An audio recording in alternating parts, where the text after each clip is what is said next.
In terms of the Universal monsters, I feel like everyone forgets that the Phantom of the Opera is even in there. Like, sure, he's not one of the big boys, and he didn't exactly get like a franchise or even a sequel. But you know what he does have? Knockoffs. And I know that there's some that might say, well, the old Universal versions of the Phantom weren't even the first ones, since the first version was from 1916. So you could argue that these are just alternate adaptations of the source novel, but you know what? No one said that about Dracula or Frankenstein, so I'm calling it fair game. So, now, let's just get going. And I don't know, I think there's 10 of these, but I guess you'll know when I've hit the end, when the fat lady sings. Number 10. Let's begin with one that's not like widely seen, but it has a lot of bigger names behind it, and it's 1998's Phantom of the Opera by Dario Argento. It begins with a baby abandoned in a river, and no lie, a bunch of rats realize that it's in trouble and go save it. It's set in 1877, and we see some sewer workers get killed by an unseen man. We then have this version's Christine, of course played by Asia Argento, Dario's daughter. Her voice catches the attention of the Warlock.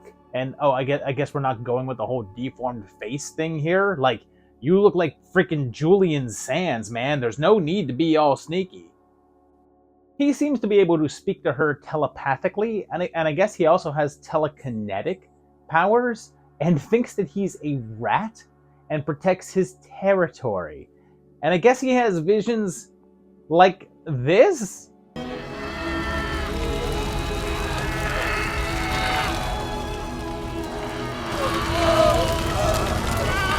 Christine is also being courted by the pumpy Baron de Chanier, who is a bit of a jerk in this version. And of course, there's a couple of comic relief rat catchers.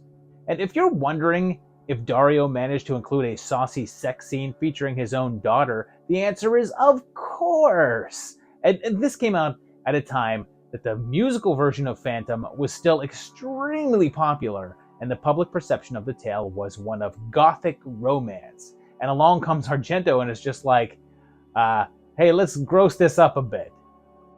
This was a point that he was starting to wane, since his two prior films to this one were Trauma and the Stendhal Syndrome, and although those weren't maligned, they were seen as a step down from the work he had been doing prior. It's actually this very film that is often pinpointed as the moment that he turned from a still somewhat respected horror auteur to a schlockier director. Apparently, Argento had wanted to get John Malkovich for the Phantom role, and this was his sort of second take on the tale. His 1987 film Opera is often considered a very loose interpretation of the Phantom tale, although it definitely goes in its own directions. This take, however, was considered a bit of a disaster, and is one of his lowest regarded films. But it does hold the slight distinction of being one of the only filmed versions in which the Phantom does not wear his trademark mask, even though one was featured on the poster. And this one does keep a lot of the tropes, including the goriest version of the chandelier drop that you're gonna see. Number 9. Our next movie came out 10 years earlier in 1988 with The Phantom of the Ritz, which has its very own title track. We start in 1955 and Joey here is involved in a drag race and it goes wrong, causing a fiery crash. His brother, who tries to stop him, gets caught on fire, and his voiceover says that he escaped to the hospital and went to hide out at the Ritz, the local movie theater. And then we bounce to the present day. We meet Ed here, who is disillusioned about what he wants to do with his life. Rogue hamsters? The New Jersey weed whacking incident? Don't crush that dwarf, hand me the pliers? Night screams? You've got some really dreadful tapes here. And yet, I would watch every one of them. Ed decides to buy the old Ritz Theater, and I wonder if the boom mic is included with the sale. And it seems like the Phantom is still lingering, though, and he starts attacking anyone on the premises. There's a very intellectual security guard, a foul-mouthed bookkeeper, and they're doing a 50s themed show and have some, well, outstanding auditions.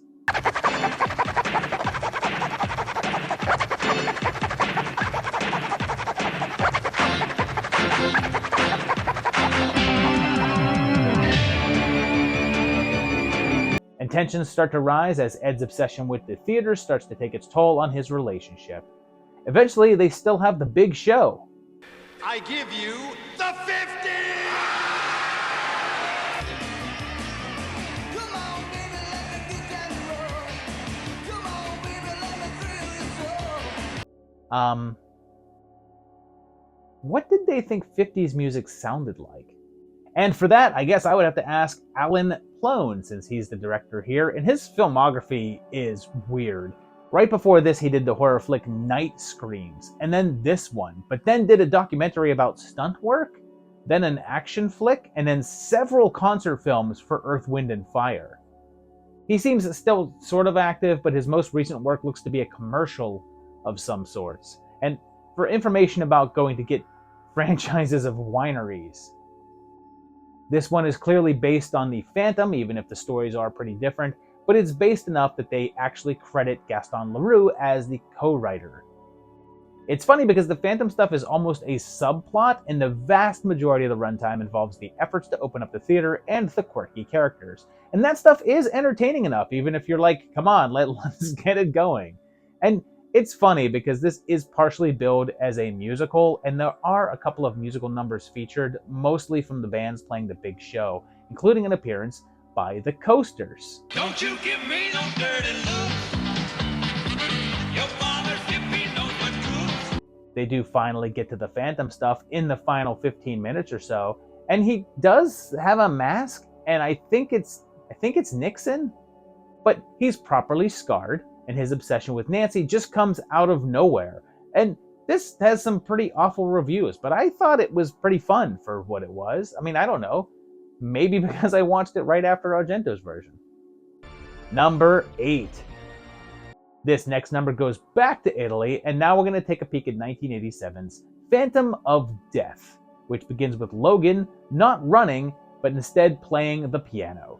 He is a celebrated pianist, while a woman is murdered. But Dr. Loomis is here as well, as a police inspector on the case. And when Robert's cheating girlfriend is killed, someone is calling Dottie to taunt him. And man, the back of this head looks familiar. But is it that easy? Really? But here's the thing, it's not spoiling anything to say that Robert is the killer, because the movie just straight up drops the whole mystery aspect of things really early on. And the identity of the killer isn't really a plot point, because that's not the point. The point is why Robert is killing, and why the police have a hard time identifying him. And I won't spoil it for you, except to tell you that it's absolutely ridiculous and completely hilarious. And you could probably tell by now that this really isn't too based on Phantom of the Opera, except that it's about a killer who has a musical background.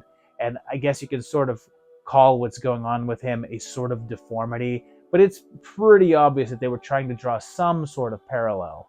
At one point in the film, he's sporting a very Phantom-inspired mask and cape, and they called the movie Phantom of Death, and the poster featured the imagery of the mask. It's got a small role in it from the Italian film mainstay Giovanni Ribisi, who we just lost last year, and this one was by Ruggero Deodato, who most people know as the director of Cannibal Holocaust. He did this film in the same year that he did the hilarious sword and sorcery flick The Barbarians, and I have no idea why that surprised me. Like, I covered The Barbarians in a previous video, and I even said that he directed it, but when I saw it in his filmography this time, I was like, oh, he directed that? It just doesn't feel like one of his films. One other odd thing about this one is that it began as New York Ripper. The screenwriters Gianfranco Clarice and Vincenzo Menino had written a script in the early 80s and sold it off, and Fulci and the studio changed it so drastically that it no longer looked like their version, which upset them pretty greatly. They then took that script and revised it a bit to make some changes and still tried to get it made, eventually landing it with Deodato. It did okay, but ended up being a bit forgotten, although it's still pretty memorable for just how weird that mid-movie twist and focus change is. But yeah, not very Phantom of the Opera-esque, even if they wanted you to sort of think it was. Number 7. This next one is a little more blatantly inspired, and we're going to go back to 1974 for The Phantom of Hollywood. We're told that the Hollywood studios are not being used anymore and are falling apart, and there's some actual footage of old MGM sets and the movies they were used in. And a couple of hooligans encounter a masked and robed man who kills them. We then meet some studio employees, including Uncle Fester. Tub thumper. I get knocked down, but I get up again. Ray here, who you remember as the CEO of Play Pals and Child's Play 2 and 3, is in charge of selling off the old lots since the movies were being filmed on location and they weren't using them anymore, and they're watched by that dark figure, and cut to commercial. Because yeah, this was a TV movie that originally aired on CBS. When more killings occur on the lots, they're not sure what's going on, especially when they start receiving threatening notes and phone calls from someone claiming to be the Phantom. They ask for help from a longtime employee named Otto, who is clearly not a much younger man in old age makeup, so don't be suspicious of this guy or anything. I'm sure there's nothing at all to that. But if you're thinking he's the Phantom, well, you're thinking wrong, though, because since their relationship is soon revealed. And then there's one of the funnier deaths that I've seen recently. Carl, no! And pretty awesome for an early 70s TV movie. And I suppose that's this movie's take on the dropping of the chandelier, because this actually is meant to be a sort of adaptation of the classic tale, although clearly a lot of liberties have been taken with it. But the deformed man, haunting an area of entertainment and getting revenge while also nursing a growing love for one of the employees there, those storylines are straight out of the original. And I guess at one point it was called The Phantom of Lot 2, which isn't exactly that much different in the long run. And this film actually captures a pretty interesting point in time. It's true that MGM was getting rid of their backlots and were filming on locations, and the destruction of the sets in the film were the actual old sets, the actual real deals being destroyed. And it was directed by Gene Levitt, and he did not direct a whole lot and was known for basically a bunch of TV, but his biggest claim to fame was being the creator of Fantasy Island, which debuted not too long after this movie was released. And it got enough attention that it was nominated for an Emmy for Outstanding Achievement in Makeup, although it did not win. Number 6. We're going a lot more modern with this next one since we're jumping all the way to 2016 for Phantom of the Theater from China. It opens with a thief on the run, and he encounters a bunch of ghosts in an old theater, and they kill him. There's then an awards ceremony with competing actresses, and one is a newcomer that seems polite and excited, while the other is territorial and angry. There's also a young director making his first film, and he wants to shoot it in the old theater, and there's rumors that 13 years ago, an acrobatic group died there when there was a fire, and he seems to have some sort of ties to it. As they begin filming, the action starts right away as one of the crew bursts into flames, but they just keep right on filming. There's further plot elements like the flirtation between Wei Bang and his star Meng Sifan, although he has a doctor girlfriend. But then there's also a masked figure that resides in the theater, because of course there is, and even though this shares a large number of plot elements with Phantom of the Opera, it's clear that those are essentially jumping off points, and they've added quite a few new aspects for themselves. Obviously, the ghost storyline is original here, even if their backstory matches that of Eric's in a way, but of course, they're interested in the young ingenue that's there now, even if for slightly different reasons. Oh, and there's also a subplot with Wei's controlling Dad, because there's a lot going on in this movie. And this one was from Wei Man Yip, who also goes by the name Raymond Yip, and he's either directed or co-directed a number of pretty big Hong Kong pictures, with perhaps the biggest one being the Jet Li film, The Warlords. It's a gorgeous film, and its greatest strength is that it definitely feels like a riff on the Phantom, but it also absolutely comes across as its own thing, even if that thing is extremely and needlessly convoluted at times. Number 5. This next one is pretty straightforward because it's just the Phantom of the Opera, and this version is from 1983. It begins with a singer having a rough time of things, and her husband is the conductor, and his name is Sandor Corvin. And he pays a man to start applauding her during the debut. However, a number of other people start booing and shouting at her, causing her to commit suicide in despair. One of the critics is the caretaker, Grady, and it turns out that the theater owner paid people to write bad reviews and boo after she turned down his advances. Corvin kills the critic, but is horribly burnt in the process and is rescued and taken to the basement of the opera house, where he starts to steal things like the organ and is investigated by this guy who is insanely familiar from like a whole bunch of things, but I guess also played the Rancor Keeper in Return of the Jedi. It then jumps 4 years and oh hey, it's Basil Exposition again for his second appearance here, and one a little more Phantom oriented. Dr. Quinn is here as well, sans medicine, and Avec singing, and she soon becomes the understudy for their performance of Faust.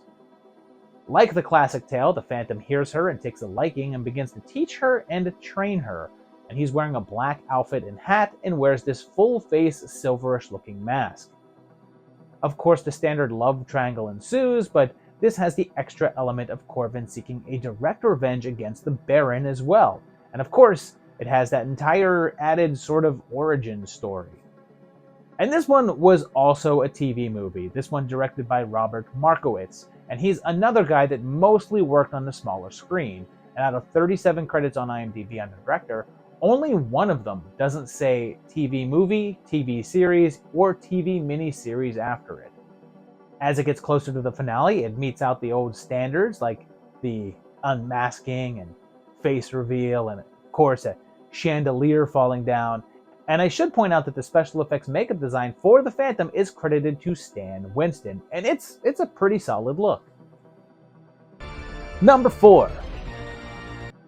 Now we're going back overseas and back to China for 1995's The Phantom Lover. Much like Phantom of the Theater, this is also set in the 30s, and there's this traveling theater group. And they're headed to perform in a place that burnt down 10 years ago, killing a famous actor. And they arrive, and it's just really run down. One of the performers, our lead guy, is played by Lei Huang, who also had a small role in Phantom of the Theater, and he gets a bit of a history lesson of the place that talks about the great Song Dan-ping, who used to own the place and was that actor that they were talking about that died. And it's Leslie Cheung, one of China's biggest star of the day. And this guy was in so many cool movies. He was in the John Woo classics A Better Tomorrow and its sequel, and the Chinese Ghost Story movies, and The Bride with White Hair. And he also had a singing career, which we see in use here since this movie is kind of a musical. Sadly, Leslie died in 2003 when he committed suicide by jumping off of the 24th floor of a hotel after a long bout with clinical depression. In the film, Dan Ping is in love with Wen Yin, and their love is forbidden by her parents as she is promised to another man. So, eventually her father decides to take things into his own hands and has the theater burnt down. Dan Ping is thought dead. Now, keep in mind, this new backstory for the Phantom character is a solid chunk of the runtime, taking up the entire first half of the movie. When we get back to the theater troupe, it switches things up again by instead having Dan Ping take a shine to a young man and intends to mold him into his sort of replacement. And this was directed by another big shot of international cinema, probably as big to Hong Kong as Argento is to Italy, and it's Ronnie Yu. This is right after the massive success of Bride with the White Hair, and not long before he'd make his American debut with Bride of Chucky. His career was pretty weird after that because he'd only sporadically make US films, including Freddy vs. Jason, and the movies that he made were generally big hits, and was at one point attached to Snakes on a Plane, but hasn't made any films since 2013's Hong Kong film Saving General Yang.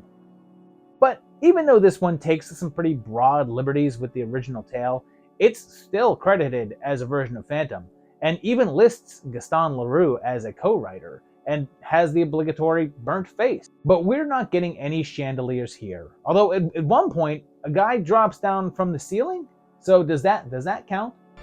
Number 3. We're now looking at one that's a bit more horror-oriented, and it's the 1989 The Phantom of the Opera. And this one is set in modern day, and we meet our Christine. And she's the stepfather's stepdaughter, and her friend is a superstar. And this was actually Molly Shannon's first acting credit. Christine finds sheet music from an old opera called Don Juan Triumphant by a guy named Eric Destler, but when she sings from it, weird stuff happens. She performs a song from it at an audition and is struck by a falling sandbag and is transported back in time to 1885 and is greeted by a different version of Meg, but she has no memory of her present-day self and is just this version of Christine. Of course, there's a phantom at the opera, and this one is no stranger to a bunch of facial appliances as we see him stitching a bunch of pieces on, and it's Freddy Krueger himself. He is a killer, and there's a cranky diva, and the owner of the theater is Billy Mack, and all he wants is a Christmas #1. And when dead bodies start showing up, an investigation begins. It's discovered that long ago, Eric sold his soul to the devil for people to love his music, but then tells him that people only love his music and disfigures his face. Meanwhile, Christine has a love interest with the missing Mr. Fantastic, and this one was made when Robert Englund was at the top of his game, and Fanthom was riding high on Broadway. This was 1989, Nightmare 4 was out, and Freddy Mania was out of control. The script had originally been meant to be produced by Cannon Films, but when they went out of business, it landed at 21st Century. They saw some franchise potential in it and realized that a film with a facially scarred villain would be a great fit for Robert Englund. They wanted to make it into a new horror character with his own series and bake the sequel concept right in, since the original version of the script didn't have the modern day bookends. It was all set in the 1800s. A new writer was brought in to add the present day New York stuff, setting up a second part called Phantom of the Opera 2: Terror in Manhattan. But then, when the film bombed at the box office, that was scrapped. But there was talk that the script ended up getting some revisions and was eventually made as Danse Macabre, which also starred Robert Englund. The actor seems to dispute this though, since he says that there was a script to Phantom and that he liked it, but it has never been filmed in any capacity, which would seem to indicate that Danse Macabre was a completely separate thing. This one was directed by Dwight Little, the man who directed Halloween 4, but also Free Willy 2. And it's notable in that the Phantom doesn't so much wear a mask, but instead sews flesh onto his face and uses makeup to appear normal. Although he does wear a Red Death costume and mask at one point. It also lacks the old chandelier drop and is referred to as one of the only direct adaptations to not have one. Number 2. We're going to stay in 1989, which, like I said, is one of the heights of Phantom Mania, and check out Phantom of the Maul, Eric's Revenge. This one has a weasel in it, and this was a few years before Pauly Shore would become a big deal, and we see that a mall is under construction in a suburban neighborhood across from Eric Here's house. And then we have a shadowy figure stealing stuff from that mall, which is now fully built. If it looks familiar, it's because it's the Chopping Mall, and Melody here is getting a new job there. And then there's my girlfriend, Morgan Fairchild, that's the ticket, and she's the mayor. And there may be some silk stockings going on. And he says that 1 year ago, there was a big fire. Seems that Eric was killed in a fire, and a mysterious man was seen at the scene of the crime. But then there's my favorite character, Justin. Thanks a lot, Dad, okay? You know what? I'm just gonna take Mom's car. Yeah, me too. Hey, watch it. That mystery man is killing people into ducks, and there's some security guards, and one knows a thing or two about malls. And clearly, Eric is still there, still in love with Melody and following her around, and Buzz discovers that the Maul is shadily using subliminal messaging in their music. And then there's my favorite plot point. Melody thought that mysterious man that had set the fire had an earring with a religious symbol. That's all she remembers about him. Doesn't say what kind of a symbol it is, just that he wore an earring with a religious symbol. Peter sees this new security guard, and he's wearing an earring, and he immediately suspects that this guy, out of like hundreds of guys that wear earrings, yes, even in the 80s, is the man that she's talking about. And the funnier thing is that he's right. Meanwhile, Eric wears this very Fanthom-style mask, and they determine that the fire was set intentionally by Mac's dad. And you can credit this one to Richard Friedman, who had been doing the horror thing for a while by this point. He directed Death Mask, Scared Stiff, and Doom Asylum, as well as some episodes of Tales from the Dark Side and the Friday the 13th show.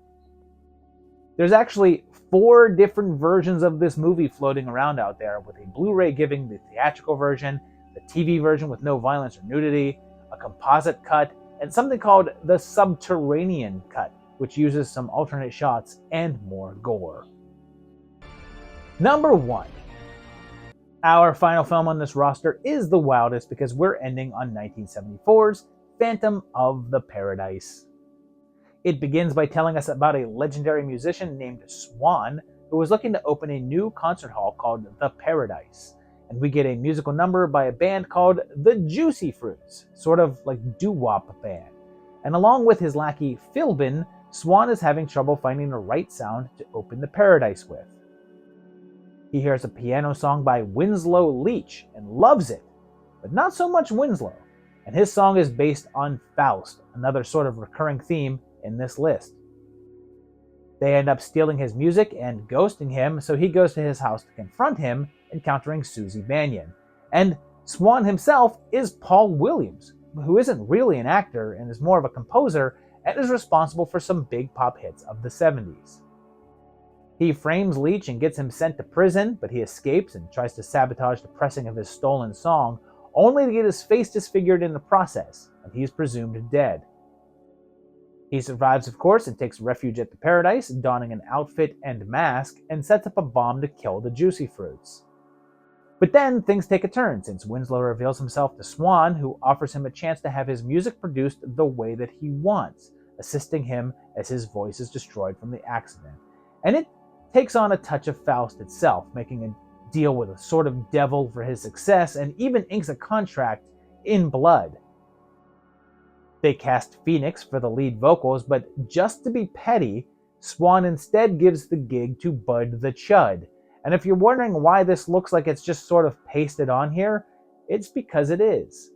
They originally used the name Swan Song Records, but that was the label that Led Zeppelin created, and they threatened legal action, so they had to change it to Death Records, resulting in this hasty paste job. And this slice of camp joy is from Brian De Palma. It would be the film that he made very shortly before Carrie. And Sissy Spacek actually worked on this film, behind the scenes, as a set dresser, but considering that she was an established actress at this point in her career, she was likely just helping out her boyfriend at the time, who was the production designer. It's funny because there's clearly a whole Phantom of the Opera thing going on here, hence the title and the mask and such, but it's also doing that Faust thing. And it's a ton of fun. In the end, though, it was a flop. Critics were just kind of so-so with it, and audiences didn't embrace it, but it did get nominated for an Oscar and a Golden Globe for the music, but did not win.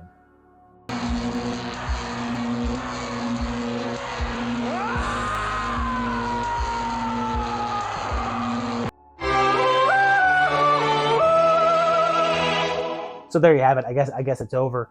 So there's 10 movies that are all either inspired by, knocking off, using elements of, or basically just using in the marketing of Phantom of the Opera kind of knockoff movies.